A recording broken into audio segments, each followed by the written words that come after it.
কয়েকদিন ধরে যানজটের কারণে সীমাহীন দুর্ভোগে রাজধানীবাসী।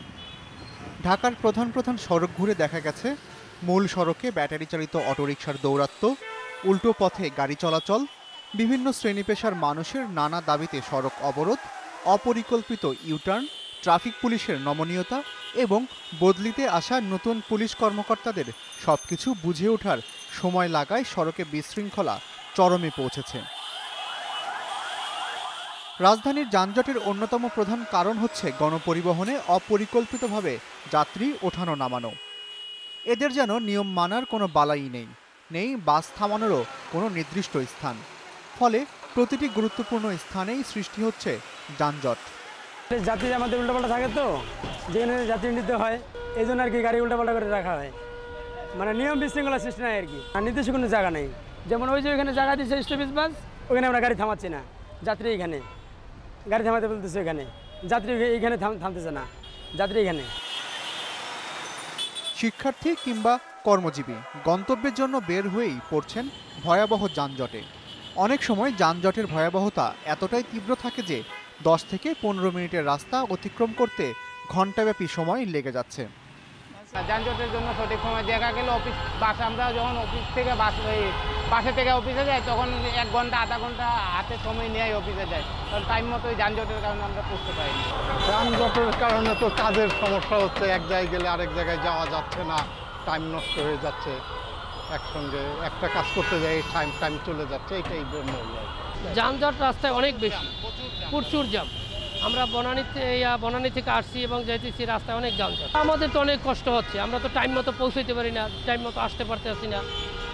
এখন এই হিসাবে যে ট্রাফিক যদি আরেকটু সচেতন হয়, তারা যদি আরেকটু কঠোর কাজ করে, তারা যদি আরেকটু যানজটের দিকে খেয়াল দেয়, তাহলে আরেকটু নিরসন হয় আর কি।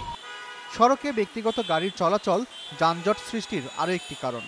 সড়কের আয়তন না বাড়লেও ব্যক্তিগত গাড়ির সংখ্যা বেড়েই চলেছে।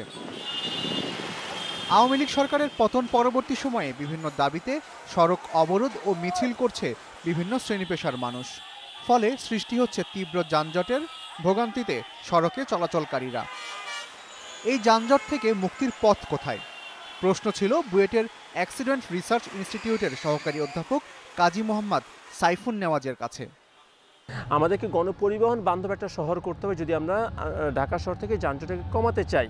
বিশেষ রাস্তা বা মূল সড়ক যেখানে অন্তত 3টা লেন বা তারও বেশি লেন আছে, এমন সড়কগুলোতে আমার অন্তত একটা লেন যদি আমি গণপরিবহনের জন্য ছেড়ে দিতে পারি এবং অন্য লেনগুলোতে যদি আমি অন্যান্য গাড়িকে আনতে পারি এবং একটা লেন যখন ফ্রি থাকবে গণপরিবহনের জন্য, তখন দেখা যাবে যে মানুষ গণপরিবহন শিফট করবে। আমি যদি গণপরিবহনকে পেট্রোনাইজ করতে পারি, তাকে একটা আলাদা লেন দিতে পারি, তাকে একটা সুবিন্যস্ত করতে পারি, অনেক ভালো বাস কিন্তু দেখা যাবে যে কোম্পানি নিয়ে আসবে এবং সেটা কিন্তু আমাদের জনগণের জন্য স্বস্তির একটা জায়গা হবে।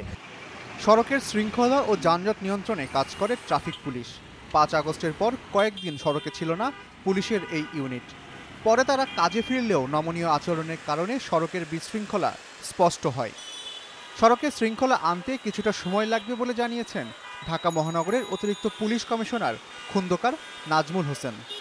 আপনি আমাদের কিছু অফিসার অলরেডি ট্রান্সফার হয়েছে, আবার কিছু অফিসার নতুন আসছে। আপনি ট্রাফিক তো একটা টেকনিক্যাল জিনিস, আপনি জানেন ইচ্ছা করলে আপনি নেমে আগে জায়গাটা কিনতে হয়, তারপরে সিস্টেমটা একটু বুঝতে হয়। এই জন্য আবার যারা নতুন অফিসার, যেমন কালকে আমার অনেক অফিসার চেঞ্জ হচ্ছে, যে ওই অফিসার গুলো হয়তো অনবোর্ড হইতে একটা সময় নিচ্ছে, এইটুকুই। আর অফিসার তো অফিসারকে চিনে না, ওই চিনতে, তার কল সাইন জানতে, তাকে কল দিতে, ফোন করতে, সবকিছুতে একটু এই সময়টুকু নিচ্ছে আর কি। একটি মেগা সিটিতে শহরের মোট আয়তনের 25% সড়ক থাকতে হয়, কিন্তু ঢাকায় আছে মাত্র 8%। এসব কারণে যানজট রাজধানীবাসীর নিত্যসঙ্গী। তার উপর বাড়তি যানবাহনের চাপ ও বিশৃঙ্খলা পরিস্থিতিকে আরও ভয়াবহ করে তুলছে। কবে নাগাদ সড়কে শৃঙ্খলা ফেরে, সেটাই এখন দেখার বিষয়।